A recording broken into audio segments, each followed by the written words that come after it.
पूरब किनारे पर एक छोटी सी मिट्टी की झोंपड़ी थी। वहीं रहती थी नेहा। उम्र कोई 18-19 साल। चेहरे पर एक अजीब सी चमक थी, जैसे खुदा ने उसे मोहब्बत से बनाया हो। आंखों में गहरी चुप्पी, होंठों पर बेआवाज दुआएं। माँ बाप कब के गुजर चुके थे। बस एक भाई था, कबीर, जो शहर में पुलिस की नौकरी करता था। नेहा का दिल मासूम था, लेकिन हालात ने उसे जल्दी समझदार बना दिया। गरीबी ने बचपन छीन लिया।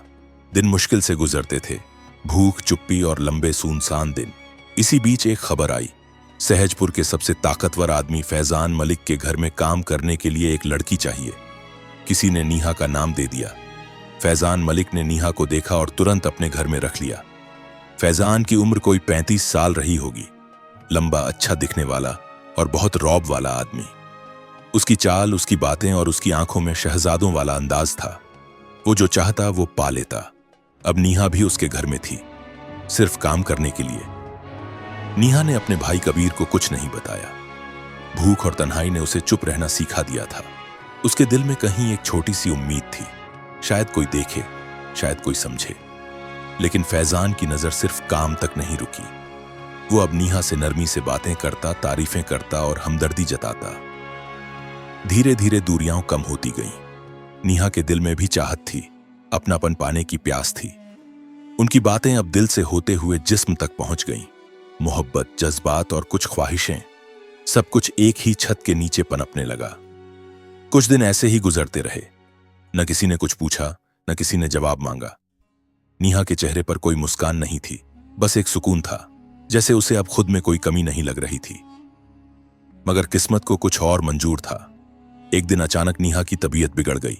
चक्कर, बेहोशी और बहुत कमजोरी। नौकरों ने तुरंत खबर दी। फैजान ने फौरन उसे अस्पताल भिजवा दिया। अस्पताल में पहली बार सच कुछ लफ्जों में सामने आया। इमरजेंसी वार्ड की सफेद दीवारों के बीच नेहा चुपचाप लेटी थी।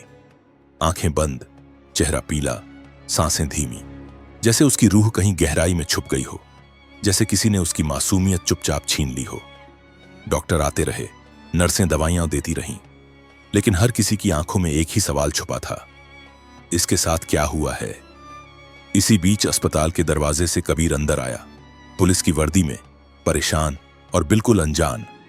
जब उसे पता चला कि उसकी बहन को इमरजेंसी में लाया गया है तो वो पागल सा हो गया। भागता हुआ नेहा के पास गया, उसका हाथ पकड़ा और बार बार बोला, क्या हुआ है, कुछ तो बोल, मैं आ गया हूं नेहा। डॉक्टर ने कबीर को एक तरफ बुलाया।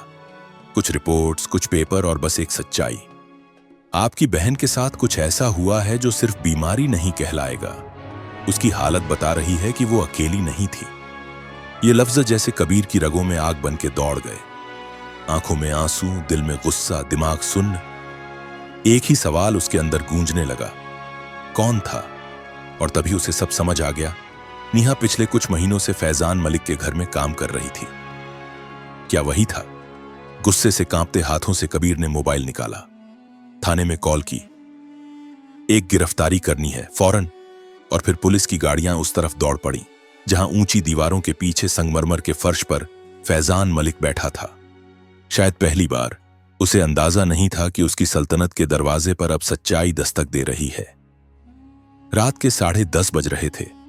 एक आंसू सब कह गया। सहजपुर की गलियां बिल्कुल सूनी थीं, लेकिन फैजान मलिक के महल जैसे घर के दरवाजे पर हलचल बढ़ती जा रही थी।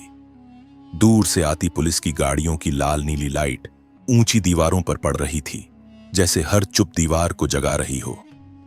फैजान मलिक अपनी खास कुर्सी पर बैठा हुआ था, हाथ में कहवा का प्याला, बिल्कुल शांत, जैसे कुछ हुआ ही नहीं। तभी दरवाजे पर जोर की दस्तक हुई। दरवाजा खोलो पुलिस! नौकर घबरा गए। फैजान चौंक गया। दरवाजा खोला गया। 4 पुलिस वाले अंदर दाखिल हुए। उनके साथ वही जवान था, कबीर, पुलिस की वर्दी में, पर आंखों में आंसू और गुस्से का तूफान। फैजान खड़ा हो गया और बोलने की कोशिश की। क्या बात है? कबीर ने उसकी आंखों में आंखें डालकर कहा, अब सवाल हम करेंगे, चलो हमारे साथ। फैजान कुछ कहना चाहता था, लेकिन शब्द उसके होंठों पर ही अटक गए। पहली बार उसका रौब चुप हो गया। उसे थाने ले जाया गया। तलाशी वाले कमरे में फैजान को बैठाया गया। सामने एक डॉक्टर की रिपोर्ट रखी गई, वही रिपोर्ट जिसमें नेहा की हालत साफ लिखी थी। 」 शरीर पर निशान, अंदर से कमजोरी और गहरा मानसिक झटका। फैजान मलिक अपनी खास कुर्सी पर बैठा हुआ था, हाथ में कहवा का प्याला, बिल्कुल शांत, जैसे हर चुप दीवार को जगा रही हो। फैजान मलिक अपनी खास कुर्सी पर बैठा हुआ था, हाथ में कहवा का प्याला, बिल्कुल शांत, जैसे हर चुप दीवार को जगा रही हो। शरीर पर निशान, अंदर से कमजोरी और गहरा मानसिक झटका। फैजान चुप रहा, न कुछ कबूल किया न कोई सफाई दी, बस आंखें झुका ली, जैसे बोलने की ताकत ही नहीं बची हो। पुलिस ने कई बार पूछा, उस लड़की से तुम्हारा क्या रिश्ता था? क्या वो सिर्फ नौकरानी थी या कुछ और भी? फैजान बस एक ही बात कहता रहा, मैंने कुछ गलत नहीं किया, उसने खुद सब मंजूर किया था। ये लफ्ज जैसे किसी चाकू की तरह कबीर के दिल में उतरते रहे। पर कानून गवाही और सबूत मांगता है। जब कबीर ने रिपोर्ट लिखवाई तो फैजान को अस्थायी हिरासत में लिया गया। सहजपुर में खबर आग की तरह फैल गई, फैजान मलिक गिरफ्तार हो गया है। लोग हैरान थे, कुछ को खुशी हुई, कुछ चुप रहे। लेकिन नीहा, वो अब भी अस्पताल में थी और अब भी चुप। उसकी आंखें खुली थीं, पर वो पुरानी चमक नहीं थी। छत का पंखा घूम रहा था, लेकिन वक्त जैसे रुक गया था। नीहा एक सफेद बिस्तर पर लेटी थी, चेहरा सीधा, आंखें खुली, लेकिन नजरें कहीं बहुत दूर, जैसे उसका दिल, उसकी रूह और उसकी हंसी सब पीछे छूट चुके हों। कबीर एक कोने में बैठा था, वर्दी में सख्त लग रहा था, लेकिन आंखों में बेबसी साफ दिख रही थी। जो एक पुलिस अफसर था, वो अब सिर्फ एक भाई बन गया था, एक लाचार भाई। क्या तुमने खुद सब मान लिया था?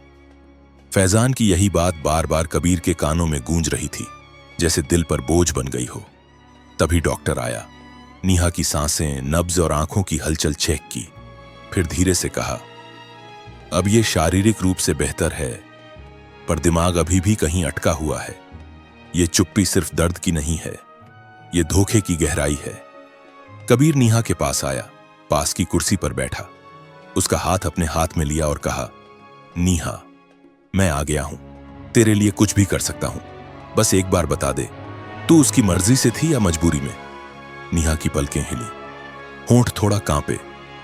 दिल कुछ कहना चाहता था, पर जुबान कुछ बोल नहीं पाई। और फिर सिर्फ एक आंसू बाएं आंख से निकला और तकिए पर गिर गया। बस वो एक आंसू सब कह गया। कुछ कहने की जरूरत नहीं थी, समझने के लिए सब कुछ वही था। उसी वक्त अस्पताल के गेट पर आवाज आई, फैजान मलिक को जमानत पर छोड़ दिया गया है। कबीर ने एक गहरा सांस लिया, फिर आंखें बंद की और बस इतना बोला, कुछ सच्चाइयां ऐसी होती हैं जिनके लिए न दुनिया में गवाह होते हैं न दलील, बस ऊपर वाला सब देख रहा होता है। शाजमिन अस्पताल से वापस आ चुकी थी, लेकिन जो लड़की कभी रोशनी की तरह चमकती थी, अब जैसे किसी साये में खो चुकी थी।